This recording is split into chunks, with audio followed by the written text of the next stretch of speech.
Welcome, everyone that's listening to us. I am the professor, I am the priest. and welcome to Bеседа, the only Macedonian show for exalted subjects. Well, we've already recorded the first of our shows the previous week.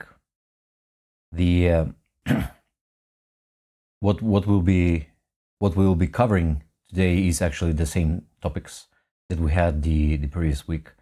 But as we mentioned back then, we'll be talking in English because our format for this show is twofold. So we are intermittently changing the language of our recordings between Macedonian and English. So one Macedonian show and then English show and then Macedonian show, etc. But the subject matter of each show is separate. We don't cover the same subject twice. We just continue with our subjects, but we change the language. The only possible exception is this show, because this is also an introductory episode. So, I believe that it is best for us to start with covering the subject of why we decided to start this show, why we decided to start Bеседа. And the previous time I commenced this topic myself, but today I would like to give you the audience to do it yourself, and then I'll continue after you. Very good.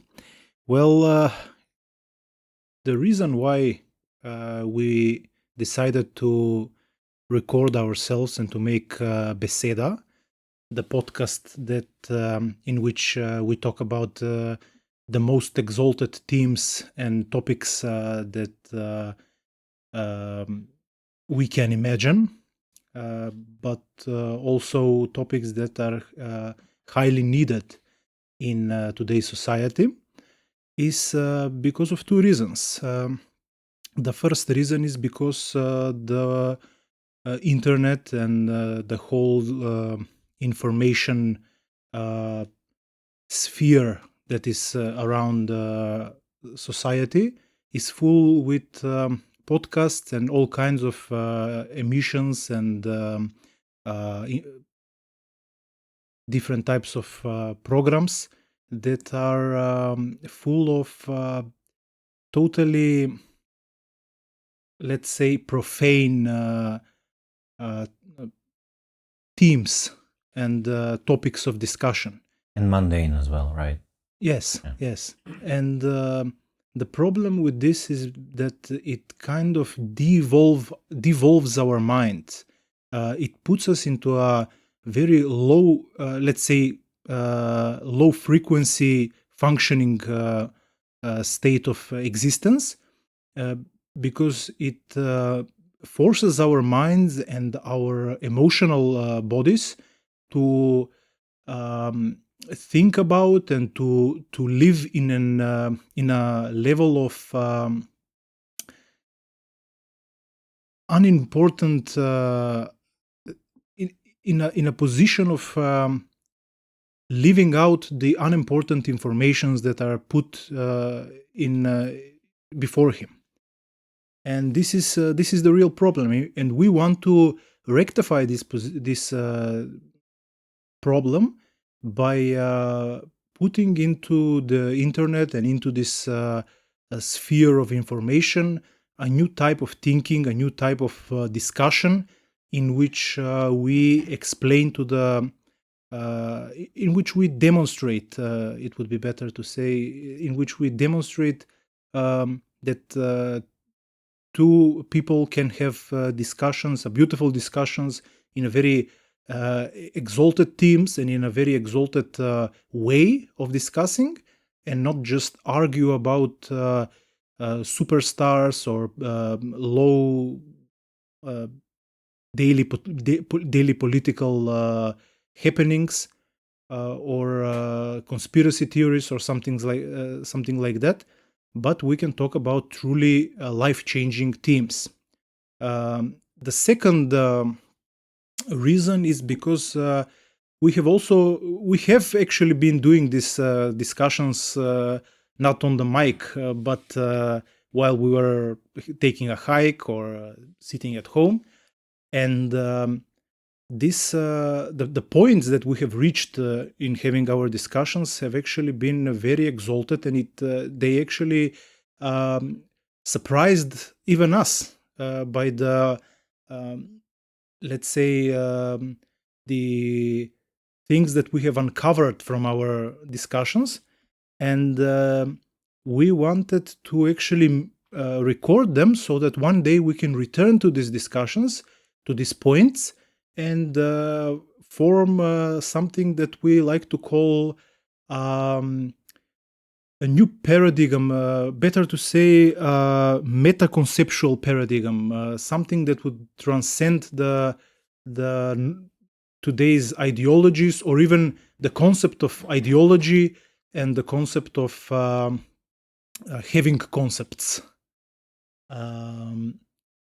And maybe from all those things that we have uncovered in this podcast, maybe we can write something akin of a book, or maybe a way of living life in a new way, in a new, more exalted and beautiful way. Yes, exactly. I agree completely with you. Which will be not that common. I mean, it will be common here in our show, but not all the time that we agree. And this is actually the point here. Imagine that we can actually surprise ourselves even with with our discussions, and it's not just the discussions, but what we bring into them. So, for example, you've spent, I don't know, the past week meditating or reading about something, right? And and then you've spent some time thinking about these things, meditating on them, and you've come to certain conclusions or maybe certain findings or revelations that you want to share with me, and then we just from time to time we'll call up on each other and say, let's take a walk, right? Let's take a hike, and one of us will present what new or whatever he lately spent some time thinking or reading about it, and then we'll discuss. And the interesting thing is that sometimes, many times actually, most of the times, the other person also has some experience, something that he read about this theme, this topic, and but from another perspective, so some other perspective that the first person doesn't have, or is not necessarily the same. It doesn't have to be opposing, but it might be adjunct to what we were discussing. And in this sense, when we're combining these two viewpoints, even multiple viewpoints, in the end, we've discovered that throughout this process, this dialectical process, actually, of a dialogue, a discussion, we reach certain interesting conclusions and certain revelations that we were unable to do on our own.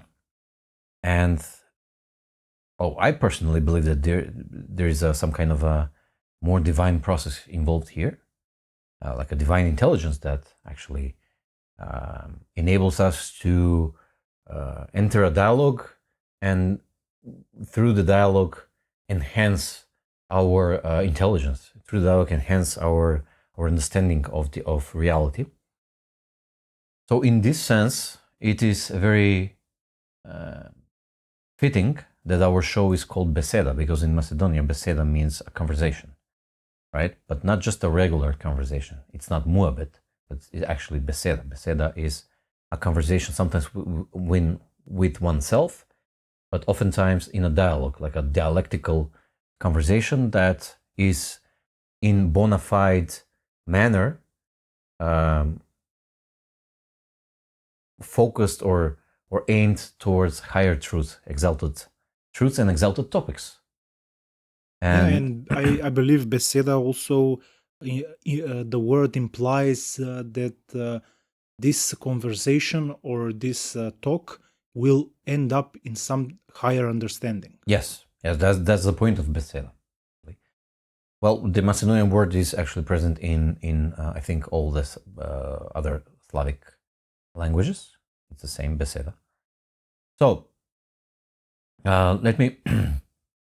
I would also share this thing on the topic of why we decided to start Bethesda. And one of my, let's say, lifelong aims is and was, still is, to first improve my own understanding and maturity in terms of understanding reality, but also maturity as a being, as a person, as a being. And that's one. That's my personal aim. But the other aim is actually to improve, to contribute to the to this process when it pertains to Macedonia itself, but also the world. I think that there is a dire need to discuss certain topics and certain subjects and themes which are not mundane. They're not everyday political. Not just political. We'll be discussing politics as well, but not just political in the sense of they're not mundane. We are, or at least they might be mundane, the actual happenings, events, but the method of discussion, our approach, is not mundane. It's far more, I think, sophisticated, and I don't want to say that we're the most sophisticated talkers in that exist on this planet, but what we are, at least what I'm trying to say is we are attempting to discuss on a very higher, sophisticated method or manner. Yeah, we're actually trying to reach to the point of the very exalted point of whatever mundane conversation we have, or whatever mundane, or let's say very ephemeral point that we are discussing. We try to find the most exalted conclusion of the thing. We do not want to end on a point that is basic, that is superficial, and all, something like that. Yeah, that's true. And currently in the world there are these are dangerous times. I think that currently we are undergoing a certain geopolitical paradigm shift.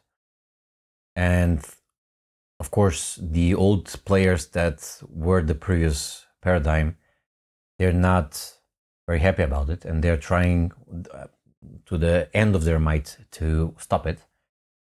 It's inevitable to happen, but the thing is that there might be huge issues and problems geopolitically and politically, locally, and everywhere, like ideologically, humanly, in our functioning and how the world functions, how human civilization functions, how we function in relationship to our environment, to other animals, to planet Earth. And on the one hand, it's exciting. These changes are exciting, but on the other hand, we can see that there are plenty of potential issues that can be very big and have huge negative consequences. And what we're trying to do is actually to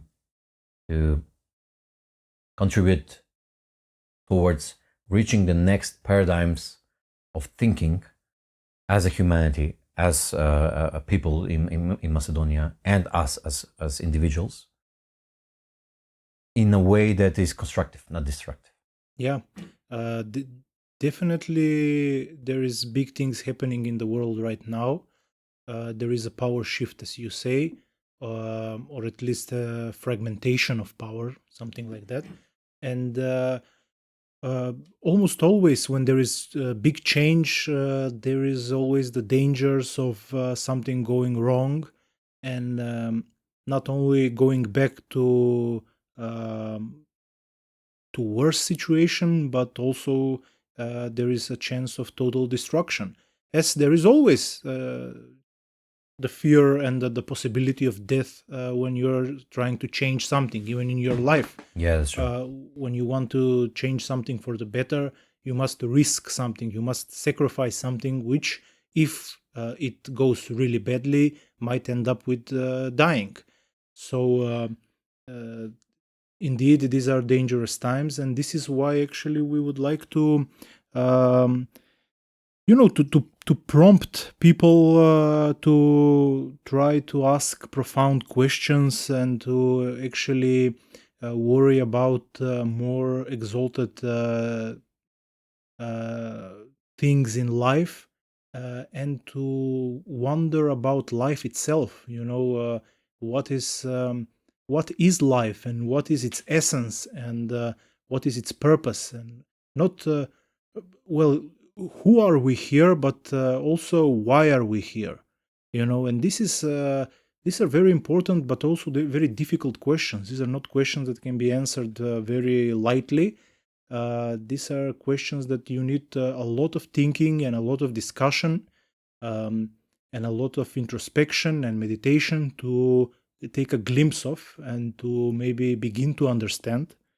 And but there's also levels to this understanding. So I think that we have reached to a point that we can, not you and me, but humanity as a whole, or a big chunk of humanity, has reached a level of possibility, ability to move beyond the surface level ideas, and to uncover the essence of existence, or to at least to probe deeper than we have probed till now.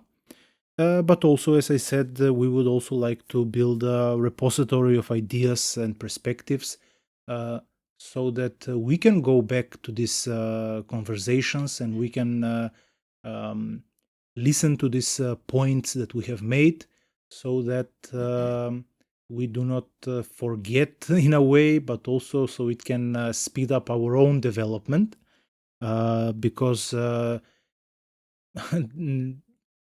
although we have some level of ability to talk without ego, and to think about and explore deep ideas, we are far from perfect, and we have our own problems and our own limitations. And this is a way, or at least one of the ways, to try and fix ourselves, to try and transcend our own limitations, and improve. To, in a way, lay the groundwork for improving our own life, and with that, improving reality, improving humanity. Yeah, it's true. Oh, it's great that you mentioned levels of development. But before I go into levels of development, I think that what I think that we'll agree on this point, that in order to have levels of development, you first have to have the viewpoint, that the metaphysical viewpoint, that life has value, it's worth living, and your persona, your person, or self, is worth, not just yours, but in general, like the humanities, is worth of developing, and we can reach higher levels of development, instead of, in contrast to, the cynical viewpoint, which is that life has no value, and that, the cynical viewpoint, the actual cynics, not those that act like cynics, but the actual cynics are those that go and shoot up in schools and join terrorist groups, and they just throw away the assumption of value of their own life. And not only that, but they are, as Jordan Peterson would say, they are angry with God, and they're angry with reality. God is just another name for reality, basically. And they're angry with reality, and they want to lash out on reality by, I don't know, shooting people and then shooting themselves, or causing a terrorist attack or whatever, you know. And that's the cynical viewpoint. And I think that what we have here is the contrasted viewpoint, which is that no, life has value and there are levels to it, and we can actually reach higher levels of development, firstly by not being arrogant, by being serving to reality, and reality itself, or God, or whatever the universe, whatever you call it. If you serve reality, and if you're not arrogant, the higher levels of development will start unlocking themselves for you. You have to do the deed. You have to first be not arrogant, or at least work on yourself not being arrogant, and then work on improving yourself constantly. It's hard work, but actually you can reach higher levels of development. And since we are mentioning levels of development, I would like to just mention some of the let's call them frameworks that we have and that we know and that we use to actually put some form on the development process, because everyone has a development process and developmental process, and people know this intuitively. So, for example, they know that a child cannot be as mature as a grown-up person, and etc. So we can intuitively, we know that there are levels of development, but we have no idea how these work and what entails in them. And there are certain frameworks that we know about them and that we use, but we're not married to them, of course. I'm trying to make an introduction to these frameworks because our listeners might be confused in the future when we mention these frameworks or their parts, like colors or whatever, you know. They might be confused about what's going on, what was the trick with these colors and everything, and they come from a certain conceptual and developmental frameworks. So, for example, one of these is spiral dynamics. Some others are 8 levels of psychological development by Susan Cook-Griter. Then we have Kohlberg's levels of moral development. We have Maslow's hierarchy of needs, and we have the pyramid of greatness, which is the developmental pyramid, and 9 areas of personhood, or as the person. And these are not, these are some of those that we know, but these are, I think, we mostly pay attention to these when we're discussing different developmental levels. So I just wanted to mention them here. If you have anything to add, please. Well, yes, I think that we will be basing our talks on many frameworks, some of which that you numbered there, but also we will base our talks on many philosophies and ideologies Yes, of course. Exist in the world from ancient time all till the 20th century or even the 21st century. And also we will explore the worldviews from many different religions, maybe all of the religions. Now, I don't want to toot my own horn here, but we have actually invested a lot of our time and our lives into exploring all these different ideas and ideologies and worldviews and opinions and frameworks of existence. and we have reached a point in which we can actually discuss them, and we can be brave enough to try and transcend them in a way, but also to combine them in a new types of ideas and worldviews that can be better than the sum of its parts. Of course, all of these ideologies have been developed by giants, intellectual, spiritual, emotional giants, social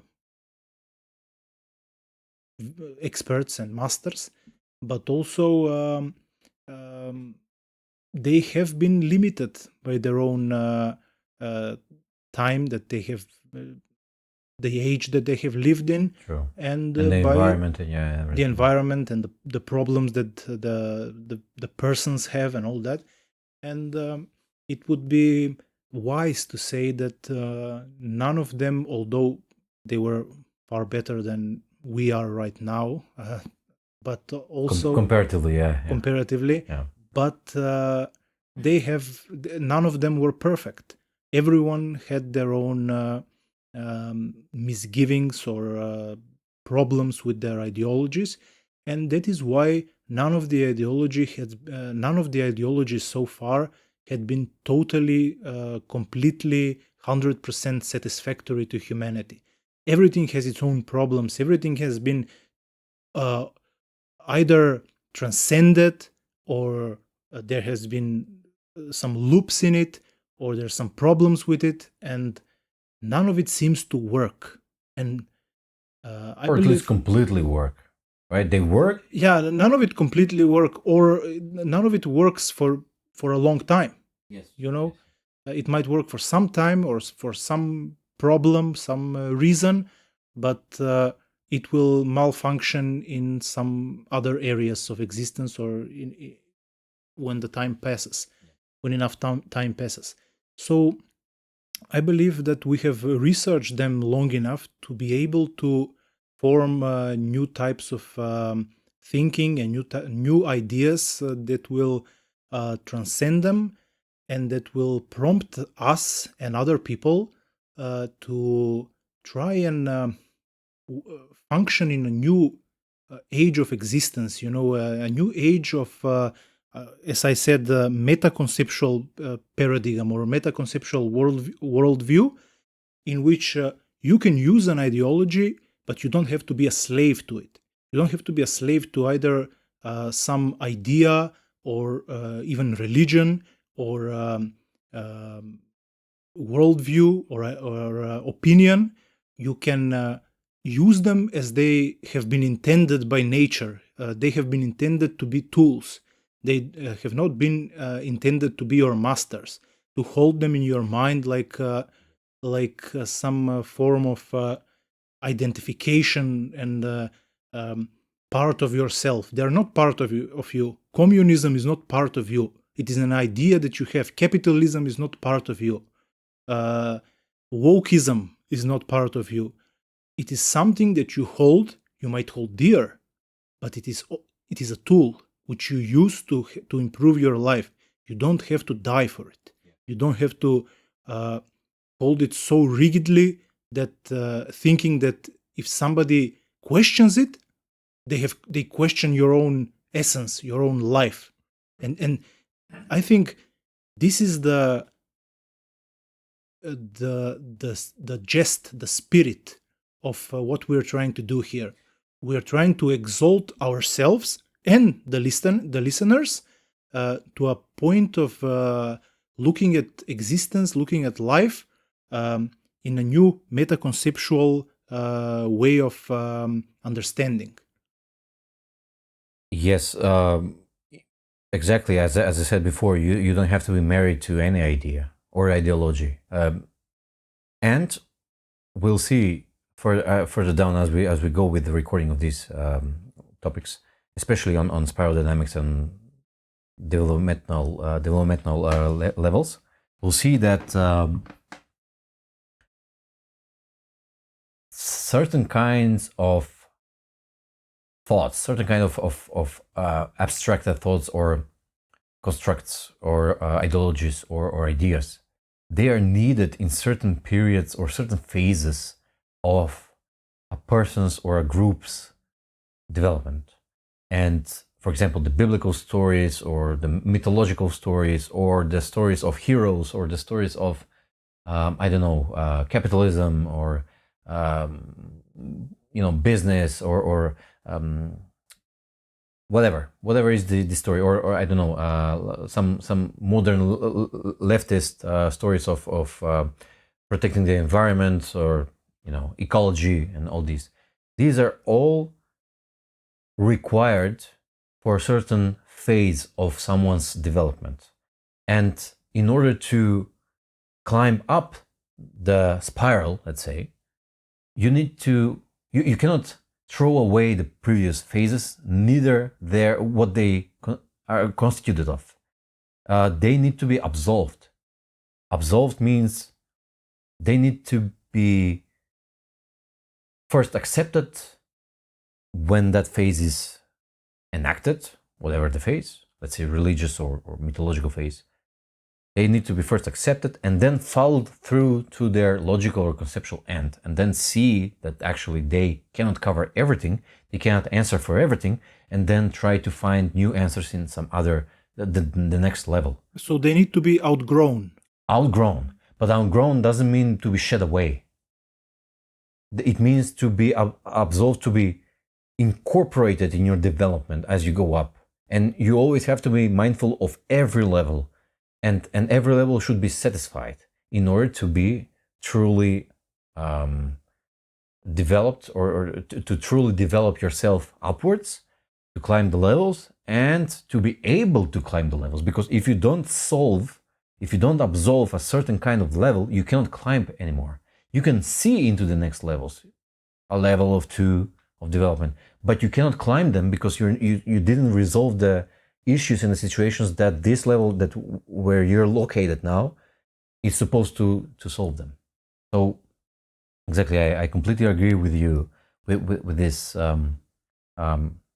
let's say that meta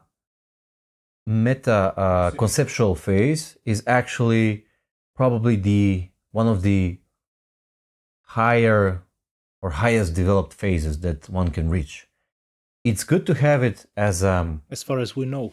As far as we know, yeah, exactly. It's good to have it as a kind of target, or as a kind of a thing that that exists, and for our listeners to actually be introduced to this idea that it exists, something like that. But it's something to aim towards. It's not. It's impossible to just jump into it. You have to work and to reach it in an organic, natural way. Yeah, or at least to know that such a thing exists. Yeah, exactly. This is. So you're not lost in your development. You know where you're aiming at. Yeah. You know the possibility of what you can reach. Exactly. Yeah, and this is extremely important thing. You see, as I said, the thing about concepts are that they can be a very good servant, but they can also be a very terrible master. Exactly. Don't allow them to be a very terrible master. Yeah. And there is a possibility in a way of life without concepts and ideologies ruling your life. Exactly. We call this meta-conceptual worldview or paradigm that is about transcending these limits and these prisons of the human thought. We are actually freedom fighters here. We fight in a way to free our mind from the prisons that we have built from the beginning of humanity. This prison has been perhaps in times very rigid, like the medieval times, but sometimes it has been more lighter. But always they have existed, and there's many. There have been almost all of the wars that had been fought. Some of them they had been fought for resources or something like that, but many of them, especially right now, They're fought for ideologies. They're fought because of ideas, of worldviews, yes, of exactly. worldviews, and this is Clashing worldviews. This is actually, if we can help humanity to transcend this prison, we can stop these massive dangers that are looming upon humanity. You know. Well, someone would say that war is actually the process through which the the best worldview wins. Yeah, well, they say battle will resolve our differences. Exactly, You know, exactly. war will resolve our differences. But the thing is that today we have nuclear weapons, so I think that I would not like to play with those things, because if nuclear weapons are used, there will be no worldviews left anymore. So Absolutely. I mean, that's the danger. there is another way. There is There is a better another way to resolve our differences. Yes, We don't have to exactly. kill each other. You know, that's the thing, to shed a focus, to shed a light on the essence and the experience of things, and not on rigid ideas and rigid definitions.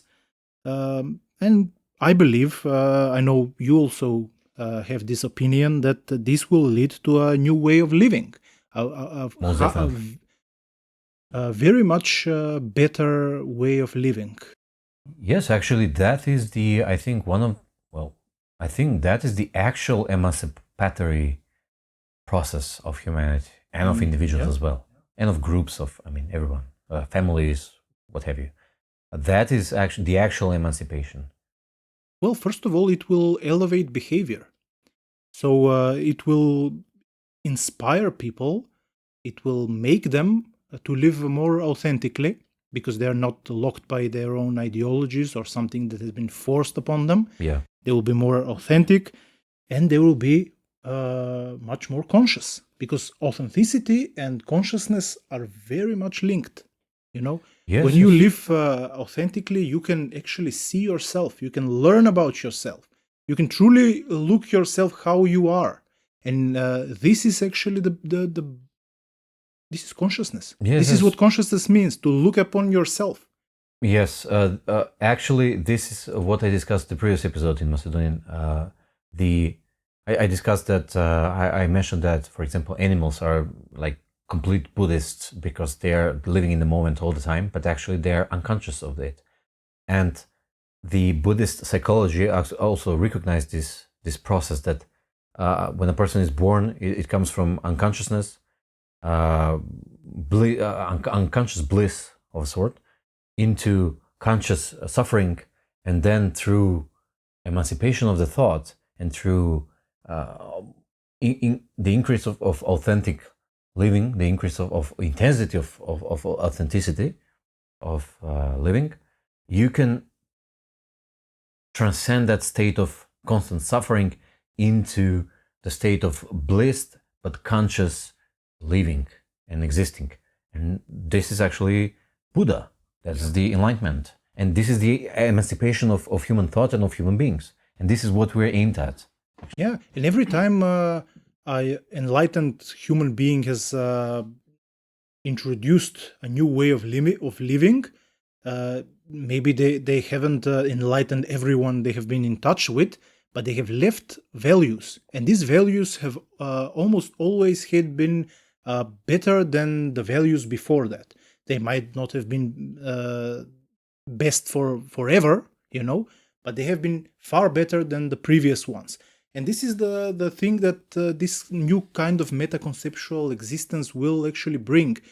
Through authenticity, through more conscious living, it will bring about higher values into everyday actions, into everyday life. So, I would like to just briefly mention something about us in the sense of how we got to this point and how we decided to start recording Beseda. And it was because we already did these conversations in live while we were walking, and we noticed that we're actually we're doing pretty well with them. And we said, why not record them?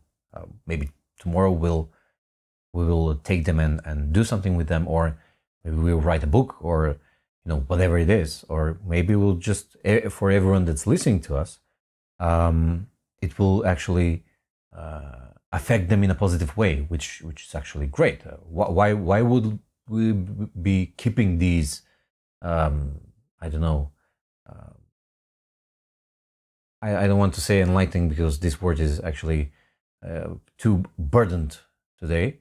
But these, let's say, emancipatory or emancipatory findings, or whatever, points that we reach, why would we be keeping these for us instead of throwing them around? So whoever comes and listens to us, great. If it actually affects them in a positive way, in an emancipatory way, that's great. We don't know what we're doing here, but many times what we're doing, we find after the fact that it was guided by some kind of an intelligence that we weren't aware of during the moment that we're doing. And interestingly, we discussed about this, but we felt a certain kind of an attraction or of a need to do this, and that's kind of a signal of that intelligence that actually we should do this. Like it knows, this intelligence, this higher intelligence, it knows that we should do this, and we felt it, and we said, this. We should do this. Yeah. Well, we will definitely explore this force that tries to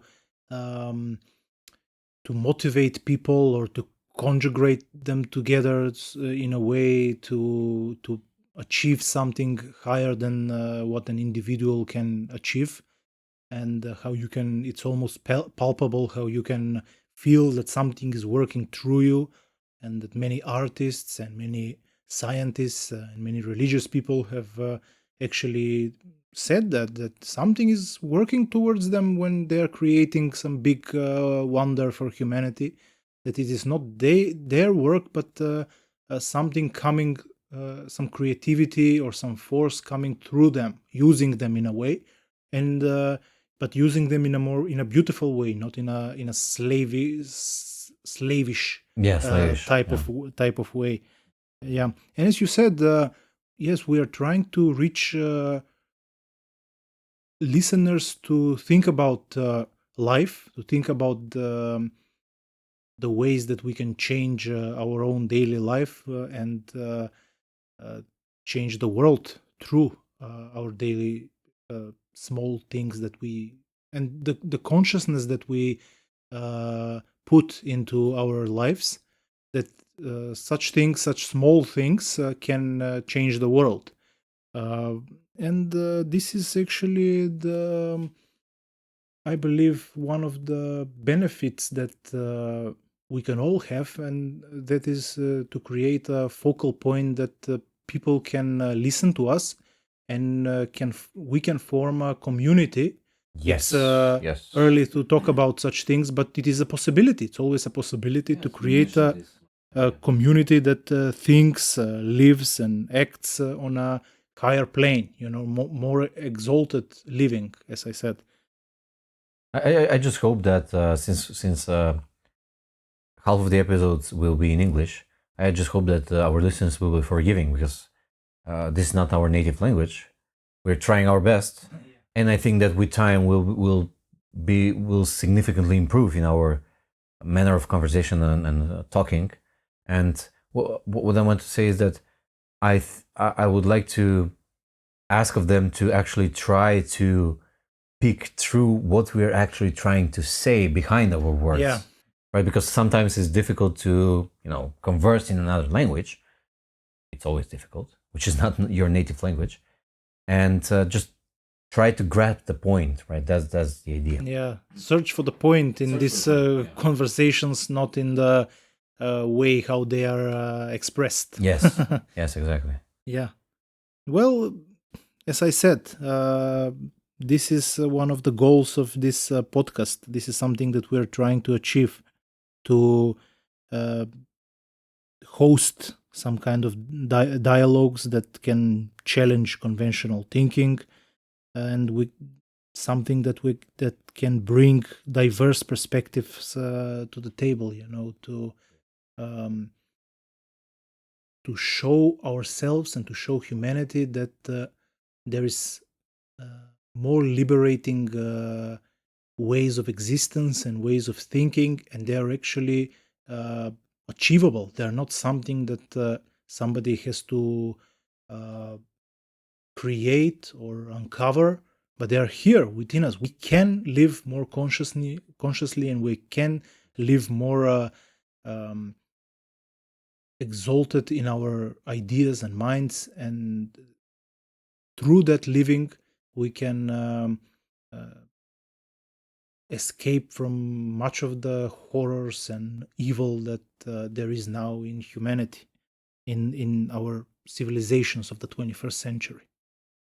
I would like to ask you only if you have any other points or topics that you would like to cover now. If not, we can go to just make the summary and the quick summary at the end. Just for note for our listeners, our shows will end with summaries, practical summaries, some things that we can, like a practical advice that you can take out of what we discuss here. But since this is an introductory episode, our summaries will be just what we discussed. But before that, if you have anything else to cover, please. Well, I think that's all of the things that I wanted to say. I also want to invite all the people who are listening and who follow us to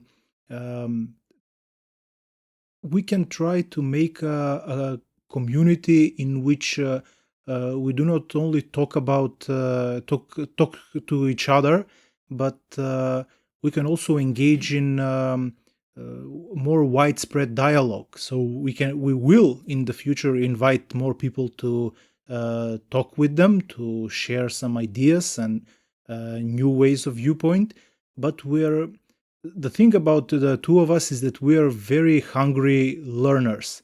We want to learn about new ideas and new things because we're not slaves to any idea, and we want new ideas to listen to them, to think about them, and all that, to nibble on. And yeah, and that is why we would like to encourage you to talk to us, to write to us, to comment on this podcast, so that we can actually engage in this. We can create a community in which we engage in very exalted types of ideas and ways of thinking that concentrates on the point, concentrates on the essence of the problems in humanity, and not on the superficial things. That's right. So if you have any comments, any criticism, whatever you want to participate in this, please let us know. We'll find a way. We'll build this community. Great. Can I try to give a summary? Yeah. Sure. All right. So what we discussed today is actually we introduced ourselves. I am the processor. I have the priest on the other side. And we welcomed you in Bеседа. And we discussed why we decided to start Bеседа. What's the idea? Then after that, we discussed some ways of human development or thoughts development, spiritual development. We mentioned spiral dynamics, etc. All these frameworks that we have, but also religions and concepts and ideas, other ideas, and knowledge from science and from everywhere. And that the main point was that we're not looking at the world cynically, but actually we're looking at more in the sense of like Aristotle is looking at, which is we can improve ourselves and we can work on becoming better people and having better viewpoints. And in the end, we just covered a little bit about ourselves and about the community that we'll be glad to develop through Bеседа. And that's about it. That's the summary, or sujet as we know it in Macedonian.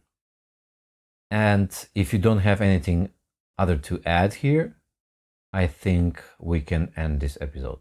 What do you think? Well, I would like to thank the the audience. I would like to thank you all for your time and to invite you to be part of this evolving dialogue that concentrates on the most exalted themes and points in our human existence that we can know about, that or we can that we know about Yeah, right exactly. now. Right now. Yeah. Exactly. Yeah. Also, thanks from my side. Just a reminder: next week we go with the actual themes. We continue with our recordings, and see you or talk to you then.